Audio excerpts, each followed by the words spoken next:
Hello guys, welcome to BSN vlogs. ఈరోజు vlog ఏంటంటే వరలక్ష్మి వ్రతం ప్రిపరేషన్స్ అనమాట. వరలక్ష్మి వ్రతం కోసం కావాల్సిన థింగ్స్ అన్నీ తీసుకురావడానికి అయితే నేను మా మమ్మీ అయితే వెళ్ళిపోయామన్నమాట కలికిరికి. ఇంకా వెళ్ళగానే ఫ్రూట్ షాప్లో ఫ్రూట్స్ అయితే తీసుకునేసాం. ముందుగా మీలో ఎంతమంది వరలక్ష్మి వ్రతం చేస్తున్నారో ఈ ఇయర్ కామెంట్ చేయండి. అలాగే ఫ్రూట్స్ తీసుకునేసాక కిరాణా షాప్కి అయితే వెళ్ళాము, ఎందుకంటే కొన్ని సరుకులు తీసుకోవడం అంటే తీసుకున్నాము. అలాగే ఇక నేనైతే అక్కడ కలుషం టెంకాయ అయితే చూస్తున్నాను, దేంట్లో వాటర్ ఉన్నాయి దేంట్లో వాటర్ లేవని.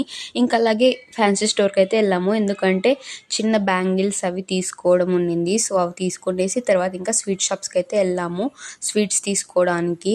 బేసిక్గా మా మమ్మీ ఇయర్ 5 ఐటమ్స్ స్వీట్స్ అయితే పెడతారు, అంటే 5 రకాలు. ఇంకా 5 రకాల స్వీట్స్తో పాటు పోలీ ఉన్నింది. ఇంకా పోలీ తీసుకొని ఇంటికి అయితే రిటర్న్ అయిపోయాము.